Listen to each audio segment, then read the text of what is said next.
సరిగ్గా October November 2023 సంవత్సరంలో తెలంగాణలోని లక్షలాది మంది యువతని రెచ్చగొట్టి తెలంగాణలో ఆనాడు అప్పుడున్న కేసీఆర్ గారి ప్రభుత్వం మీకు ఉద్యోగాలు ఇవ్వలేదని, నోటిఫికేషన్లు ఇవ్వలేదని, పరీక్షలు సరిగా నిర్వహించలేకపోతున్నదని, అసమర్థ ప్రభుత్వం అని అవాకులు చెవాకులు పేలి తెలంగాణ యువత మనసు ఖరాబు చేసి తమ రాజకీయ నిరుద్యోగాన్ని తీర్చుకోవడానికి ఆనాడు రాహుల్ గాంధీ గారు, అదేవిధంగా రేవంత్ రెడ్డి గారు, ఈ ఇద్దరు రాజకీయ నిరుద్యోగులు కూడా తెలంగాణలోని యువతని, తెలంగాణలోని నిరుద్యోగుల్ని రెచ్చగొట్టి ఆనాడు ఎన్నో రకాల ఆశల వాతావరణాన్ని కల్పించే ప్రయత్నం చేసినారు.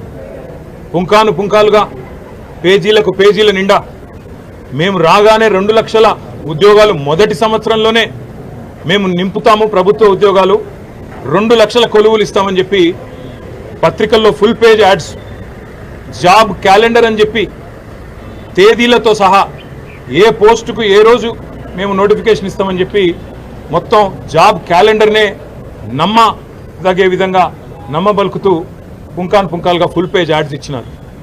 ఈరోజు మొదటి సంవత్సరంలో 2 లక్షల ఉద్యోగాలు ఇస్తామని చెప్పిన కాంగ్రెస్ పార్టీ తమ ఉద్యోగాలు అయితే తెచ్చుకున్నారు. ఇద్దరు రాజకీయ నిరుద్యోగులు, ఒక ఆయననేమో ముఖ్యమంత్రి అయిండు, మరొక ఆయననేమో జాతీయ స్థాయిలో ప్రధాన ప్రతిపక్ష నాయకుడు అయిండు. కానీ తెలంగాణలో ఇస్తానన్న 2 లక్షల ఉద్యోగాలు మాత్రం ఇంతవరకు అతి లేదు, గతి లేదు. ముఖ్యంగా ఒక్క నోటిఫికేషన్ కూడా ఈరోజు వరకు 7 నెలల్లో ప్రభుత్వం ఇవ్వలేదు. ఒక ఉద్యోగం ఇవ్వాలంటే మొదలు నోటిఫికేషన్ ఇవ్వాలి, ఆ తర్వాత పరీక్ష పెట్టాలి, ఆ తర్వాత అవసరమైతే ఇంటర్వ్యూ, ఆ తర్వాత ఎంపిక. కానీ ఈరోజు వరకు ఈ కొత్త ప్రభుత్వం వచ్చిన తర్వాత, కాంగ్రెస్ ప్రభుత్వం వచ్చిన తర్వాత ఒక్కటంటే ఒక్క నోటిఫికేషన్ కానీ, ఒక్కటంటే ఒక జాబ్ కానీ ఇయ్యని మాట వాస్తవం. ఒక్క ఉద్యోగం కూడా ఈరోజు వరకు ఈ ప్రభుత్వం ఇవ్వలేదు. ఇవాళ అశోక్ నగర్లో, దిల్సుఖ్ నగర్లో, అదేవిధంగా ఉస్మానియా యూనివర్సిటీలో పిల్లలు అడుగుతున్నది ఏంది? మీరు చెప్పిన మాటనే కదా, 2 లక్షల ఉద్యోగాల సంగతి ఏంది అని అడుగుతున్నారు. ఒక్క నోటిఫికేషన్ ఎందుకు ఇవ్వలేదని అడుగుతున్నారు. జాబ్ క్యాలెండర్ ఏమైంది అని అడుగుతున్నారు. గ్రూప్ 2, గ్రూప్ 3లో పోస్టులు పెంచుతామన్నారు, దాని సంగతి ఏంది అని అడుగుతున్నారు. మెగా డిఎస్సి అన్నారు కదా మీరు మొదటి క్యాబినెట్లోనే, ఏమైంది మెగా డిఎస్సి? మీరే చెప్తారు కదా 21,000 ఉద్యోగాలు, 50,000 ఉద్యోగాలని, ఏవి మరి డిఎస్సిలోని ఆ ఉద్యోగాలని చెప్పి పిల్లలు అడుగుతుంటే వారి మీద ఈరోజు మీరు మాట్లాడుతున్న విధానం, ఒక ముఖ్యమంత్రి స్థాయిలో ఉండి ఇంత దౌర్భాగ్యంగా, ఇంత దివాలాకోరుతనంతో మాట్లాడిన మొట్టమొదటి ముఖ్యమంత్రి రేవంత్ రెడ్డి. ఎంత నిర్లక్ష్యంగా, నిర్లజ్జగా, అసలు మోతీలాల్ అంటే ఆయనే ఉద్యోగాలే రాస్తలేడు, ఆయన కూడా నిరాహారదీక్ష చేస్తున్నాడని చెప్పి ఇవాళ మోతీలాల్ అనే తమ్ముడిని అవమానించే విధంగా, గ్రూప్స్కు ప్రిపేర్ అవుతున్న తమ్ముడిని అవమానించే విధంగా మాట్లాడడం. ఎవరినైతే ఏ కోచింగ్ సెంటర్లను ఆలంబనగా చేసుకొని అశోక్ నగర్కి నువ్వు మీ రాహుల్ గాంధీ పోయి 2 ఉద్యోగాలు సంపాదించుకున్నారో, ఇవాళ అక్కడ కోచింగ్ సెంటర్లు నడుపుతున్న యువతని, అశోక్ కావచ్చు, రియాజ్ కావచ్చు, మరొకరు కావచ్చు, ఆ కోచింగ్ సెంటర్ల నిర్వాహకులందరినీ అవమానించే విధంగా 150 కోట్లు, 100 కోట్లు సంపాదించడానికి పరీక్షల పోస్ట్ పోన్మెంట్ అడుగుతున్నారు.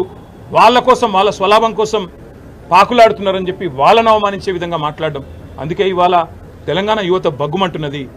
ఎన్నో ఆశలతో కాంగ్రెస్ ప్రభుత్వం 2 లక్షల ఉద్యోగాలు మొదటి సంవత్సరంలో ఇస్తుందని చెప్పి ఏ యువతనైతే మమ్మల్ని దించి మిమ్మల్ని గద్దెనెక్కించిందో ఈరోజు అదే యువత నిన్ను ప్రశ్నిస్తున్నది. రేవంత్ రెడ్డికి అందుకే చెప్తా ఉన్నాం, 7 నెలలు అయిపోయింది, 8వ నెలలో నీ ప్రభుత్వం అడుగుపెట్టింది. ఈ 8 నెలల్లో ఒక్క నోటిఫికేషన్ ఇవ్వలేదు.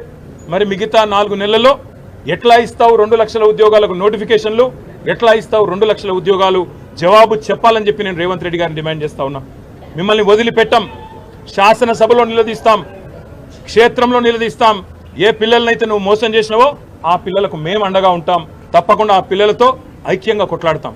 ఇది ఏదో 2 రాజకీయ ఉద్యోగాలకు సంబంధించిన పంచాయతీ కాదు, లక్షలాది మంది తెలంగాణ యువతకు వారి భవిష్యత్తుకు సంబంధించిన అంశం. కాబట్టి ముఖ్యమంత్రి గారు ఇకనైనా బేషజాలకు పోకుండా, అనవసరపు ప్రెస్టేజ్కు, ఫాల్స్ ప్రెస్టేజ్ పోకుండా, ఈగోకి పోకుండా అహంకారం తగ్గించుకొని ఇవాళ కండకావరంతో మాట్లాడే విధానాన్ని తగ్గించుకొని ఆ పిల్లలకు క్షమాపణ చెప్పి 2 లక్షల ఉద్యోగాలు ఇస్తానన్న మాట నిలబెట్టుకునే దిశగా వెంటనే నోటిఫికేషన్లు ఇవ్వాలని, వెంటనే ఆ ప్రక్రియ ప్రారంభించాలని వారు డిమాండ్ చేస్తున్న విధంగా గ్రూప్ 2 గ్రూప్ 3లో పోస్టుల సంఖ్య పెంచాలని, అదేవిధంగా డిఎస్సి విషయంలో కూడా మీరే ఏదైతే మాట చెప్పారో ఆ మాటను నిలుపుకోవాలని ఆనాడు మీరే చెప్పారు. ప్రతిపక్ష నాయకుడిగా 21,000 ఉద్యోగాలు ఉన్నాయని చెప్పినారు.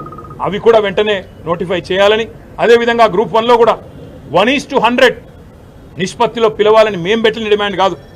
మీ పార్టీ తరఫున ఆనాడు బట్టి విక్రమార్క గారు నిండు శాసనసభలో పార్టీ ప్రతినిధిగా చేసిన, ఫ్లోర్ లీడర్గా చేసిన డిమాండ్, దాన్ని కూడా నిలుపుకోవాలని చెప్పి తెలంగాణ యువత తరఫున, తెలంగాణ పిల్లల తరఫున ఈ ప్రభుత్వాన్ని, ముఖ్యంగా రేవంత్ రెడ్డి గారిని, తెలంగాణ యువతకు నిన్న మాట్లాడిన దిక్కుమాలిన మాటలకు క్షమాపణ కూడా చెప్పాలని చెప్పి కూడా డిమాండ్ చేస్తూ, సంవత్సరంలో 2 లక్షల ఉద్యోగాలు ఇచ్చే విషయంలో రాబోయే శాసనసభ సమావేశాల్లో కూడా తప్పకుండా చర్చకు పట్టుబడతాం.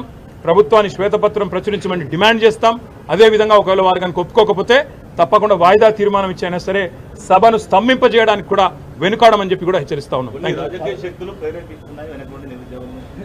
ఆ రాజకీయ శక్తుల పేర్లు రాహుల్ గాంధీ, రేవంత్ రెడ్డి. అక్టోబర్ నవంబర్లో ఇప్పుడు రేవంత్ రెడ్డి మాట్లాడుతున్నాడు, బక్కా జడ్సన్ గారు దీక్ష చేస్తే ఏ ఉద్యోగ కోసం ఆయన దీక్ష చేస్తున్నాడు అన్నాడు. మరి గాంధీ భవన్లో 2023 సంవత్సరంలో రేవంత్ రెడ్డి గారు కూడా దీక్ష చేసిండు. ఏ ఉద్యోగం కోసం దీక్ష చేసిండు? ఏ పరీక్ష రాస్తున్నాడు రేవంత్ రెడ్డి అని చెప్పి దీక్ష చేసిండు? ఏ పరీక్ష రాస్తున్నాడు అని చెప్పి మరి ఈరోజు రాహుల్ గాంధీ అశోక్ నగర్కి వచ్చిండు. ఇవాళ అశోక్ నగర్లో ఉండే సన్నాసులని మాట్లాడుతున్నాడు. మరి మీ రాహుల్ గాంధీ గారు అశోక్ నగర్కి వచ్చినారు, నువ్వు వచ్చినావు అశోక్ నగర్కి, మీ నాయకులందరూ ఆ కోచింగ్ సెంటర్లో చుట్టే తిరిగినారు, మధు యాష్కి గారు ఇతరులు. ఎవరు సన్నాసులు, ఎవరి గురించి మాట్లాడుతున్నావో ఆలోచించుకొని మాట్లాడితే బాగుంటుంది. ఇది ఇప్పుడు 4.5 ఏళ్ళు ఏ ఎలక్షన్ కూడా లేవు. ఈ 4.5 ఏళ్ళు ఎలక్షన్లు లేనప్పుడు మాకేమి రాజకీయ ప్రేరితమైన ఉద్యమాలు కానీ వాళ్ళని రెచ్చగొట్టాల్సిన అవసరం కానీ లేదు. మీరిచ్చిన మాట మీరు నిలుపుకుంటలేరు కాబట్టే ఇవాళ పిల్లలు రోడ్డు ఎక్కుతున్నారు. అర్ధరాత్రి నిన్న 4 దాకా పిల్లలు అశోక్ నగర్లో, దిల్సుఖ్ నగర్లో ఆందోళన చేసిన మాట వాస్తవం కాదా?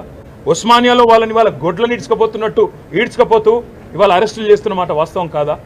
6 నెలల లోపలనే ప్రజాపాలన అంటే ఎమర్జెన్సీని తలపించే విధంగా ఇవాళ పిల్లలు బాధపడుతున్న మాట వాస్తవం కాదా? వాటికి సమాధానం చెప్పే సత్తా లేక ఇవాళ నోటికొచ్చినట్టు వాగడం కాదు ముఖ్యమంత్రి గారు. ఇంకా ప్రతిపక్షంలో ఉన్నట్టుగానే మాట్లాడుతున్నాడు రేవంత్ రెడ్డి. ఒక ముఖ్యమంత్రిగా గౌరవంగా తెలంగాణ పిల్లల గురించి మాట్లాడితే ఆయనకు మంచిది, అందరికీ మంచిది, రాష్ట్రానికి సరే. రేవంత్ రెడ్డి గారి గురించి ఎంత తక్కువ మాడితే అంత మంచిది. మేము అనేది ఏమంటే రేవంత్ రెడ్డికి సత్తా ఉంటే, నీ ప్రభుత్వానికి నిజాయితీ ఉంటే, చిత్తశుద్ధి ఉంటే, నువ్వు అంటావు కదా మాట్లాడితే శ్వేతపత్రం అని, ప్రచురించి శ్వేతపత్రం. ఎన్ని నోటిఫికేషన్లు ఇచ్చినావు తెలంగాణ వచ్చినాక? ఎన్ని ఉద్యోగాలు భర్తీ చేసినావు? నువ్వు చెప్పిన 2 లక్షల ఉద్యోగాలు, నువ్వు చెప్పిన జాబ్ క్యాలెండర్లో ఎన్ని మాటలు నిలబెట్టుకున్నావు? స్పష్టంగా ఒక శ్వేతపత్రం ప్రచురించి మీరు చెప్పాలని చెప్పి నేను డిమాండ్ చేస్తాను. Thank you.